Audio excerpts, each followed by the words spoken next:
سورت کے شروع سے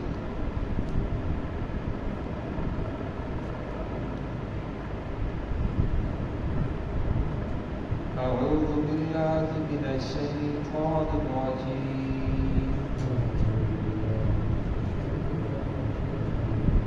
بسم اللہ الرحمن الرحیم الف لام میم اللہ لا الہ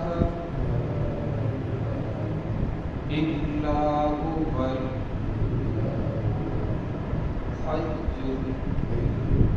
القیوم نزل عليك الكتاب بالحق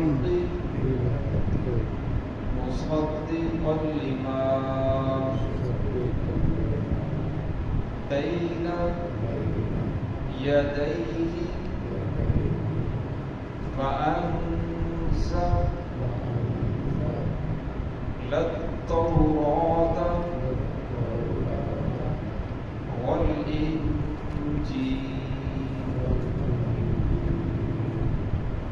من قبل هدى للناس فأنزل الفرقان إن الذين كفروا بآيات الله لهم عذاب شديد والله عزيز ذو انتقام.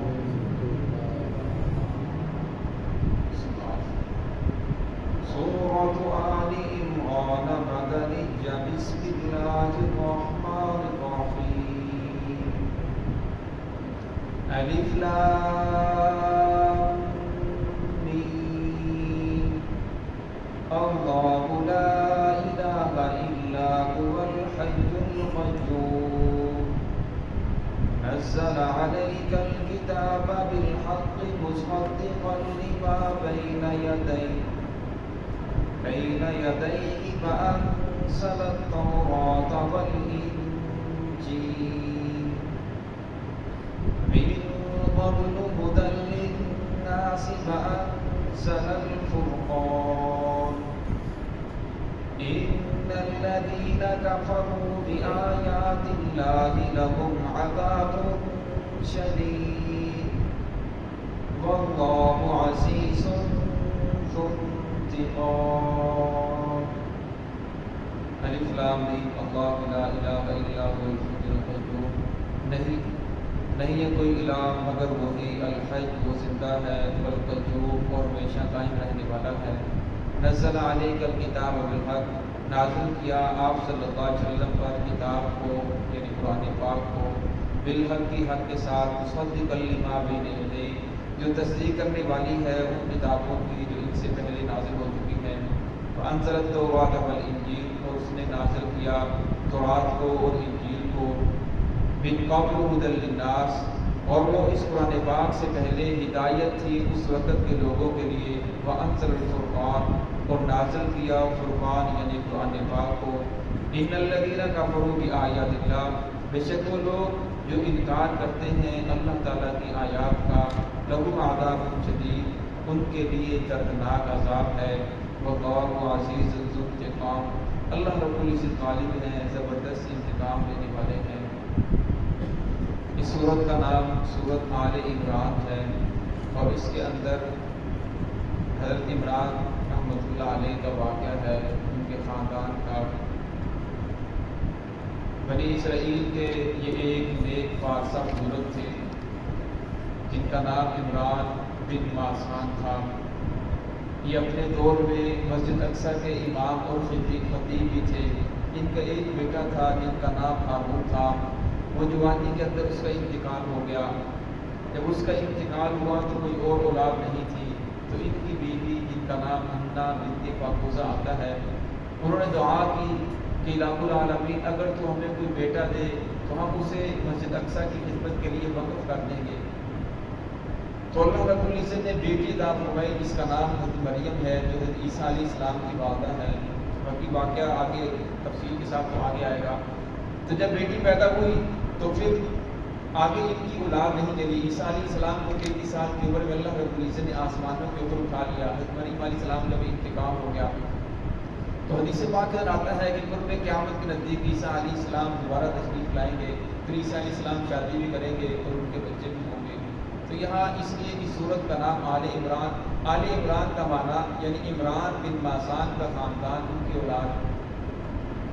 تو شروع کے اندر جو الحرف ہے الف لام میم، یہ حروف مقطعات میں سے، حروف مقطعات کہتے ہیں ٹکڑے ٹکڑے کرنا۔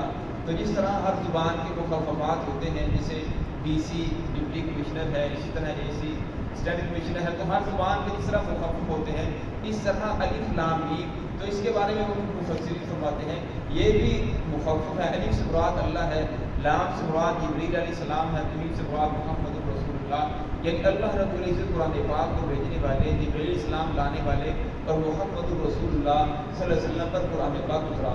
لیکن اکثر مفسرین اس کے بارے میں یہ کہہ دیتے ہیں کہ اس کی مراد اللہ رب العزت کی سوا کوئی نہیں جانتا۔ تو شروع کے اندر ہے اللہ لا الہ الا هو الحی القیوم، فرمایا اللہ اس کے علاوہ کوئی الہ نہیں ہے۔ الہ کے مختلف معنی ہیں، الہ کا معنی مشکل کشا، حاجت روا، عالم الغیب، کارساز، یعنی اللہ رب العزت کے علاوہ کوئی اور کا ساتھ بگڑی بلانے والا، اولاد دینے والا، عزت دینے والا اللہ رب العزت کے علاوہ کوئی نہیں ہے۔ الحی فرمایا اللہ رب العزت کی ذات ہمیشہ سے زندہ ہے، ہر چیز کو زوال ہے، ہر چیز ایک نہ ایک دن فنا ہو جائے گی۔ وَيَبْقَى وَجْهُ رَبِّكَ ذُو الْجَلَالِ وَالْإِكْرَامِ، باقی رہنے والی صرف اللہ رب العزت کی ذات ہے۔ فرمایا حتیٰ کہ جو اسرائیل علیہ السلام کو بھی موت آ جائے گی اور موت کو بھی موت آ جائے گی، ہر چیز کو موت آ جائے گی، اللہ رب العزت کی ذات باقی رہے گی۔ حدیث پاک اندر آتا ہے، بخاری شریف کی روایت ہے، صحابہ کرام نے اپنے طور پہ یہ دعا کرنا شروع کی، الصلاۃ والسلام علی اللہ، الصلاۃ علی جبرائیل، الصلاۃ علی میکائیل، الصلاۃ علی اسرافیل۔ تو آپ صلی اللہ علیہ وسلم نے جس وقت یہ سنا تو آپ صلی اللہ علیہ وسلم نے فرمایا کہ آپ اللہ رب العزت کے لیے آپ کا یہ الفاظ کہنا درست نہیں ہے، السلام علی اللہ، کیونکہ اللہ رب العزت تو خود سلامتی ہے۔ یہ ہم ایک دوسرے کو سلام کرتے ہیں السلام علیکم ورحمۃ اللہ، تو اس کا مطلب یہ ہے کہ اللہ رب العزت سے ہر طرح کی آفات سے، چوری سے، ڈاکے سے، طرح طرح کی پریشانیوں سے محفوظ فرمائے، اپنی سلامتی کے اندر رکھے۔ فرمایا یہ اس کو دعا دی جاتی ہے، سلام اسے کیا جاتا ہے۔ فرمایا اللہ رب العزت کی ذات کو سلامتی ہے، اللہ رب العزت کے یہ الفاظ استعمال کرنا درست نہیں ہے۔ تو اس کی تحت کے اندر علماء کرام نے آگے لکھا ہے کہ اللہ جی کہنا یہ جائز نہیں ہے، کیونکہ جی اس آدمی کو کہا جاتا ہے جس کے اوپر موت واقع ہو رہی ہو، جس کو مرنے کا خدشہ ہو، تو اسے اللہ جی کہے، تو اسے جی کہہ کر پکارا جاتا ہے، جیسے امی جی، ابو جی، یا کسی اور طرح جی کا لفظ اس کے ساتھ استعمال کیا جاتا ہے۔ جس کو موت کا خدشہ ہو، کس نے مر جانا ہے، تو جی ایک دعا ہے۔ اللہ رب العزت کی ذات کے اوپر تو موت نہیں آئے گی، اللہ رب العزت کی ذات تو ہمیشہ ہم کی زندہ رہنے والی ہے، ہر چیز کو فنا ہے، باقی رہنے والی صرف ایک اللہ رب العزت کی ذات ہے۔ یہاں ایک اور مسئلہ سمجھ لیں، ہمارے اکثر یہ بولا جاتا ہے جس طرح کسی کا نام عبد الجبار ہے تو اسے جبار کہا جاتا ہے، رحمان کہا جاتا ہے، رحمان سے مل کر پھر صرف مان کہا جاتا ہے، اور اسی طرح اصل کے اندر اس طرح کہنا بہت سخت گناہ ہے۔ وحید کو، عبد الوحید کو صرف وحید کہا جاتا ہے، یہ اللہ رب العزت کے نام ہے، تو جب اس کی نسبت بندے کی طرف کی جائے تو پھر اس وقت جبار کی جگہ عبد الجبار کہا جائے گا، یعنی جبار کا بندہ۔ رحمان کی جگہ عبد الرحمان کہا جائے گا، یہ رحمان کا بندہ، اور اسی طرح وحید کی جگہ عبد الوحید کہا جائے گا کہ یہ وحید کا بندہ ہے۔ صرف وحید کہنا، یہ صرف جبار کہہ کر پکارنا، یہ صرف رحمان کہہ کر پکارنا اس طرح جائز نہیں ہے، اس طرح سخت گناہ ہے، اس سے بچنا چاہیے کیونکہ یہ اللہ رب العزت کے نام ہے۔ تو فرمایا الحی، اللہ رب العزت کی ذات ہمیشہ ہمیشہ زندہ ہے۔ القیوم، اللہ رب العزت کی ذات ہمیشہ قائم رہنے والی ہے، خود بھی قائم رہنے والی ہے اور ہر چیز کو قائم رکھنے والی ہے۔ زمین آسمان ہے، جب سے یہ آسمان بنا ہے نیچے کوئی سکون نہیں ہے، تو اللہ رب العزت قائم رکھا ہوا ہے، زمین کو قائم رکھا ہے۔ ایک وقت آئے گا یہ آسمان اور زمین بالکل پناہ ہو جائیں گے۔ نزل علیک الکتاب بالحق، فرمایا نازل کیا اللہ رب العزت نے کتاب آپ صلی اللہ علیہ وسلم پر کتاب کو، یعنی کتاب سے مراد قرآن پاک کو، بالحق حق کے ساتھ، مصدقا لما بین یدیہ، فرمایا یہ قرآن پاک اس سے پہلے جتنی بھی کتابیں نازل ہوئی ہیں ان تمام کی تصدیق کرتا ہے۔ تورات ہے، زبور ہے، انجیل ہے، وہ ساری کی ساری اپنے وقت میں اپنے زمانے کے اندر حق تھی۔